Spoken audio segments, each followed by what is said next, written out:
নমস্কার দর্শক।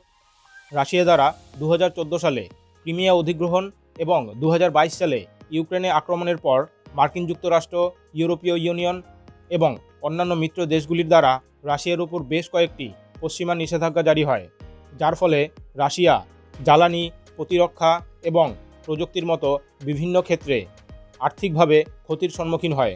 এই পশ্চিমা নিষেধাজ্ঞা মোকাবিলা করার সাথে সংক্ষিপ্ত শিপিং রুট, আর্কটিক সম্পদে প্রবেশাধিকার এবং রাশিয়ার দূর উত্তরের অর্থনৈতিক উন্নয়নের মতো কারণে রাশিয়া তার উত্তর সাগর পথ বিকাশ করতে চাইছে।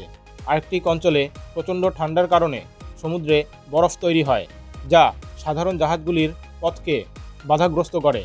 আইসব্রেকিং জাহাজগুলি পুরো বরফ ভেঙে পথ পরিষ্কার করতে পারে, ফলে অন্যান্য জাহাজ নিরাপদে এবং মসৃণভাবে চলাচল করতে পারে, যার জন্য রাশিয়া আইসব্রেকিং জাহাজ নির্মাণ করতে চাইছে। রাশিয়ার এই নন নিউক্লিয়ার আইসব্রেকার নির্মাণ কর্মসূচির জন্য চীনের পরিবর্তে ভারতকে বেছে নিয়েছে। কিন্তু কেন?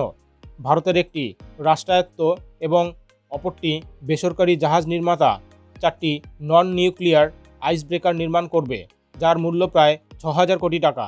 এনএসআর উন্নয়ন প্রকল্পের অংশ হিসেবে রাশিয়া 2030 সালের মধ্যে প্রতি বছর অন্তত 150 মিলিয়ন টন অপরিশোধিত তেল, প্রাকৃতিক গ্যাস, কয়লা এবং অন্যান্য পণ্য পরিবহনের লক্ষ্য নিয়েছে। জুলাই 2024 ভারতের প্রধানমন্ত্রী নরেন্দ্র মোদী মস্কোতে দুদিনের সফর করেন, যেখানে তিনি রাশিয়ার প্রেসিডেন্ট ভ্লাদিমির পুতিনের সাথে সাক্ষাৎ করেন। এই বৈঠকে ভারত ও রাশিয়ার পারমাণবিক শক্তি এবং জাহাজ নির্মাণ সহ বিভিন্ন ক্ষেত্রে সহযোগিতা বৃদ্ধি করতে সম্মত হয়। এই প্রকল্প থেকে ভারত বেশ কয়েকটি গুরুত্বপূর্ণ সুবিধা পেতে পারে। এর ফলে রাশিয়ার সাথে ভারতের সম্পর্ক ঘনিষ্ঠ হবে।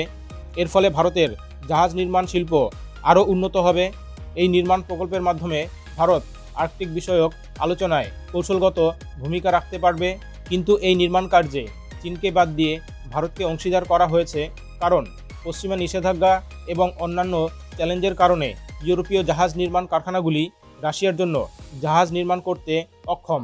অন্যদিকে চীন, দক্ষিণ কোরিয়ার মতো জাহাজ নির্মাণ কারখানাগুলি কমপক্ষে 2028 সাল পর্যন্ত পুরোপুরি বুকড রয়েছে। তাছাড়া রাশিয়া বিকল্প পথ খুঁজছে এবং ভারত একটি নির্ভরযোগ্য অংশীদার হিসেবে সামনে এসেছে, যার সাথে রাশিয়ার শক্তিশালী সম্পর্ক রয়েছে।